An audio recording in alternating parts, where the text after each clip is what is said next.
A galaxy of space wizards. Wait, there's more than one of you? A constant battle between light and dark. Fuck you. An opera of galactic proportions.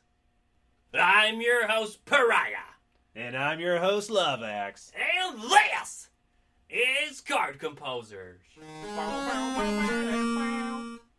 Tell them what today's cards are, Axe.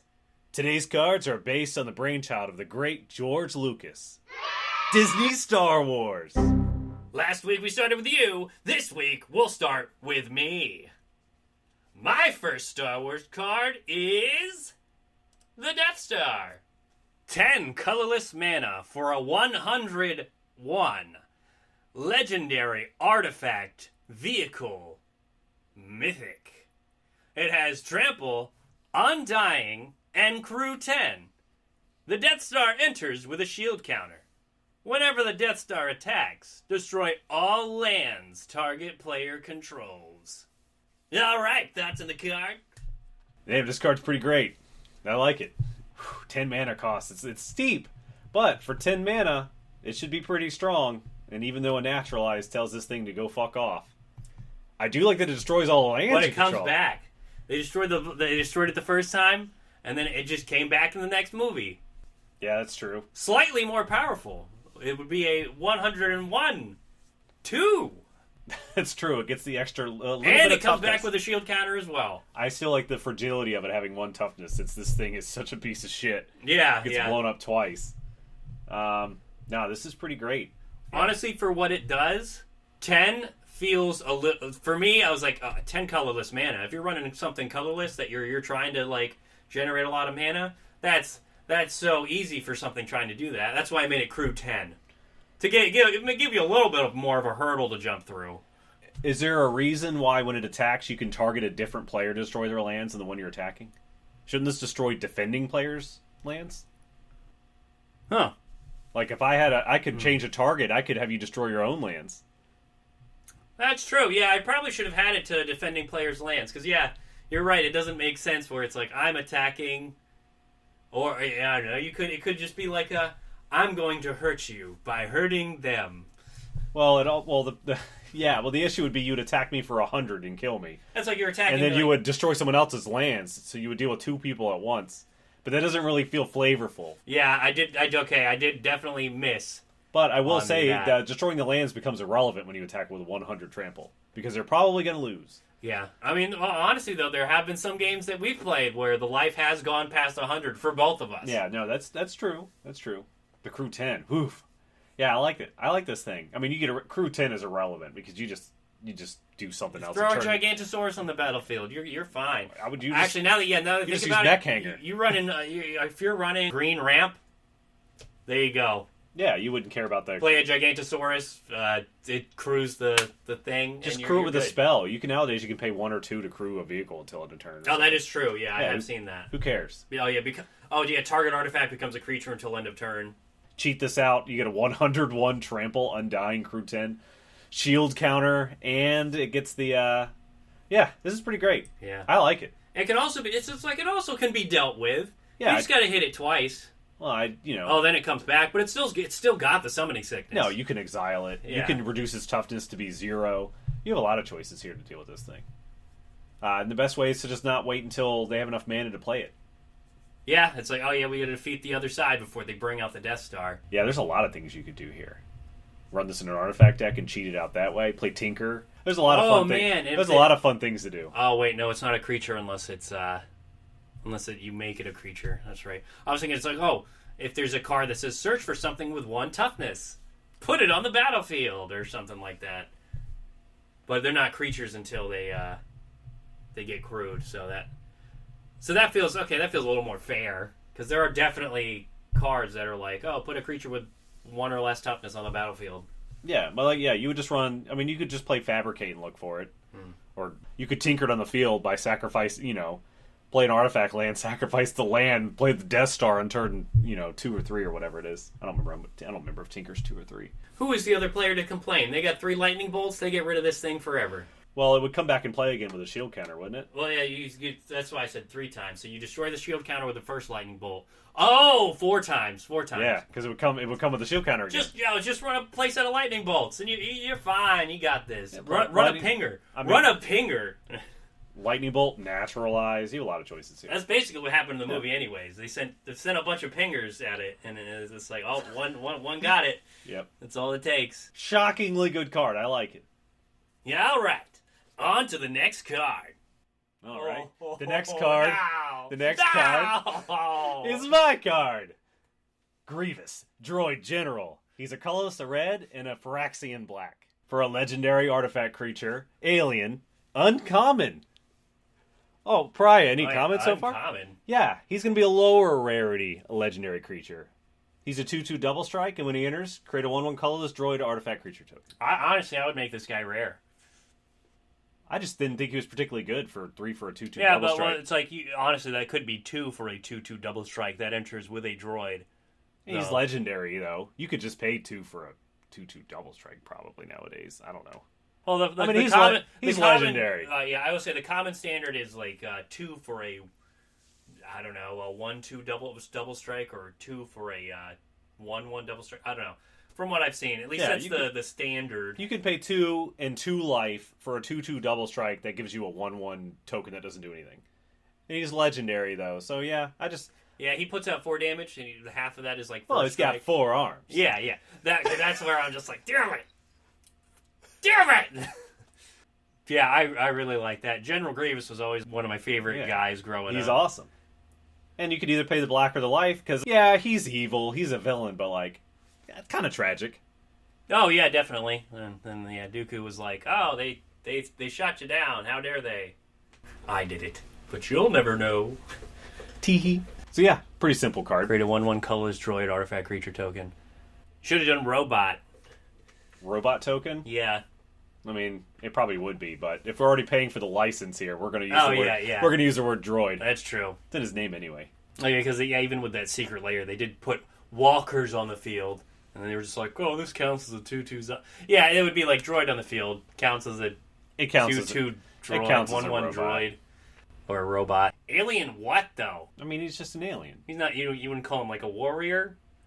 Yeah, you could say alien warrior. I could easily say warrior because warrior's like the catch-all. You could say. I mean, look, this would be. I would be getting crapped on when his typing was too long and barely fits in the space. So he's just going to be an alien because, as you imagine, the warrior would bleed over. It's like the only options were I feel like anyone who's in any kind of combat role, any humanoid creature that's in a combat role, like your only options are warrior, knight, or soldier. I mean, he definitely would be a warrior. I mean, he himself is a warrior. He's red, which is also the color of warriors. Yeah. It makes sense. Literally, he's not a warrior because it'd be tight. I'm surprised you didn't do anything with like equipment related, where I he thought collects because he collects lightsabers. Yeah. Yeah, I mean, I've been playing around with him doing a lot of stuff, and then I was like, you know what I haven't done yet? I haven't made an uncommon legendary creature, so I kind of wanted to power him down to be a little more casual. Oh, well, he is... Okay, so he is legendary, and he is just a 2/2 with double strike. That's why it's I was not like... he does anything crazy. You do have to pay the 2 life to only cast him for 2. Yeah, this works. Can't have a second one, he just sits in your hand if you don't have a second one, Very nice flavor on this one. Huh, thank you. Yeah, all right. My next card is Sarlacc Pit. A white, a black, and a green. For a 3/6 beast. Rare. With Defender and Death Touch. Sacrifice a creature. Sarlacc Pit can't block this turn. Put a 1/1 counter on Sarlacc Pit. Any player may play this ability. I know your first thought is this is too weak. And now looking at it, I'm thinking, it might be a little too weak. I did not have that thought at all. I don't think this card's too weak. My thought on this card was, I love this card. What a great card. Anyone can get thrown in the Sarlacc Pit. Yeah, and anyone can play the ability. That way he can't block for one turn, but you make him even bigger. Yeah. Yeah. No, I mean, yeah, he's a defender and he doesn't have flying or reach, but like, why would the Sarlacc Pit have flying or reach? That wouldn't. Of course wouldn't not, make no. any sense. You're paying 3 for a 3/6 defender Death Touch, who just gets bigger and he can't block for one turn. Yeah. That's great. The only bane of this is like if your opponent has running like a shit ton of creatures that you just pooped out. That would be only. I mean, yeah, Like Swan Song's Merfolk deck. or the worms. Yeah, you would run in a negative situation if you fought somebody who wanted a way to kill their creatures indiscriminately. Every deck's going to have those other decks that are specifically tailored to get around it. There's always a weakness to another deck. It's just going to happen. Card's pretty great. I like it. Very flavorful. The mana seems pretty reasonable. There's no weird hybrid or anything like that. It's white and black because I guess it's not evil or good. It's just there. No, it's so I've noticed that sometimes when anything's in the desert, they make it white for some reason. Well, yeah. I'm just like, no, well, that's in the desert. There we go. And then it kills things, so it's black. Yeah, only black things kill things. And it's green. So it's a beast. A beast. Also a fairly simple card, but it works. I am surprised Magic hasn't tried to release a Star Wars set as of late. I'm sure it will be coming. After the success of Final Fantasy, they'll be grasping on as many IPs as they can. Yeah, Swan Song, he asked me if I was going to build a Final Fantasy deck. And I'm like, oh, yeah, that'd be cool. I looked at the prices of the cards. No, that's not cool. He wants us all to run a Final Fantasy deck in a group setting, and I was like, I'll do that when the prices come down. But that's why he had you pick. Yeah, I'm waiting 2 years before I buy any Final Fantasy cards. Because I'll build a little Final Fantasy V deck, but I don't really care. I can't wait to have all our favorite... I can't wait to have Sephiroth fight SpongeBob, and then the Transformers show up, and then Godzilla's there. I can't wait. That makes me really drool in anticipation of playing Magic the Gathering when Godzilla can fight SpongeBob. No, it's kind of like Super Smash Brothers, though. I mean, I like that aspect of it. You know, you got Samus punching Kirby in the face. Wow. Yes. For now, until, they open the floodgates and every IP ever known to man shows up in here. I honestly, with how shit the story is now, it's like, well, you've already ruined it. In for a penny, in for a pound. I suppose so. You went from a very high fantasy setting to, I guess we're doing cowboys, race cars, spaceships now, apparently. Ooh. Yeah, we're going to be in space. Yeah. It's space Chandra. It's like you're in Lord of the Rings and someone pulls out a Glock. I'm just like... Yeah. Or Godzilla shows up in Lord of the Rings. Oh, yeah. I just like Godzilla showing up everywhere. It's just funny and it doesn't make any sense. Great card, though, there, Pariah. Yeah, I like both your cards. Well done. Yeah, all right. On to the last card. Can we keep it going 4 great cards? Absolutely. I have faith in you. I made a Stormtrooper. Oh, shit. And you're going to love his ability. Does he always miss? He's a red and a black. Whenever a Stormtrooper attacks, it deals 1 damage to any target chosen at random. Oh, okay. If you would sacrifice a creature you control, you may sacrifice Stormtrooper instead. Oh! And he's a 2/1. Common. I guess this is for creature. Oh, so he could keep a ball lightning on the field. Why not? You could sacrifice him to the Sarlacc pit if you wanted to. Yeah. But you could sacrifice him in... Yes, it's probably too strong, but I'm like, you could sacrifice him in response to something else. No, I like that, because the... And yeah, when he attacks, he just shoots at something. Was this that ability you were talking about, where it's like, I've never seen this ability? No, that's going to be in the next one. I feel like this would be an uncommon, because that is such I would say, an uncommon ability. I mean, the ability's uncommon, but he's 2 for a 2/1. Oh, and he can attack your own people. He could kill himself. Right. Yeah, not an opponent controls. I could damage a player. I could damage myself. Attacking with him is a risk. That would be fun. You get 4 Stormtroopers on the field. I hit the other Stormtrooper with this one. How does that interact? Well, if that's the first creature that, I go first and he's the first creature I play and the only one in the field, he's got a 1/3 chance of killing himself if he attacks. Oh. Or hitting you or me. Wild card, baby.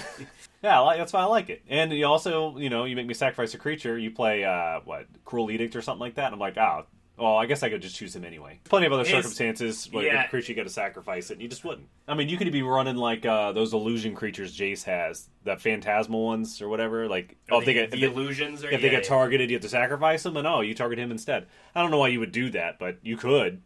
No, I could totally see that. I'm sure there's plenty of obscure cards out there where you're like, damn, I'm sure this is actually outrageously powerful, and there's some crazy card. No, absolutely. But if you can keep bringing the Stormtrooper back. But my thought is, this could also just be more like a heroic ability. You would have to sacrifice this person. It's like, no! Dives in front of the bullet. It's true. Well, that's not the flavor is supposed to be they're expendable, but I do agree. Yes, he could also be self-sacrificing. That is a very interesting card. Well, that's our show for today. Questions, comments, concerns? Recommendations? Let us know at P.O. Box below this video. And tell us which card you think was best in show. Tell me, Axe, which card do you think was best in show? I mean, it's probably between Stormtrooper and the Death Star, because I really like both of those. So, you know what? I'll pick your card. I'll pick Death Star. I also have to go with Death Star. I love all of these other cards. I certainly like Death Star more than Sarlacc Pit. The Stormtrooper, oh god, that's so good. But I gotta go with Death Star. Stormtrooper's a very close second, though. If we retcon Death Star into saying defending player, icing on the cake. Oh, easily. So it's not some outrageous kill you and also debilitate you. All right, I'll kill you next turn. Oh yeah, you're right. I didn't think about that. It's like, I killed the first player with the hit, and then player B has lost all of its lands. So they lose next turn. Unless there's some Lich's Mirror shenanigans. Oh yeah, hate Lich's Mirror. Lich's Mirror is great. Got any hints for next week's episode, Axe? I was just wondering, do you think the Emperor lives in the Death Star? I mean, I think he had like some kind of apartment on Coruscant. Although probably he lives in like some kind of crazy evil castle now. Did you know they brought him back for episode 9? Really? Why? Well, they shit the bed so much in episode 8 that they were like, all right. We need some way to bring people into episode 9. We're bringing Senator Palpatine back. Wow, that is lame. How did they do that? Ancient Sith technology. He came back all gross and veiny. Ugh.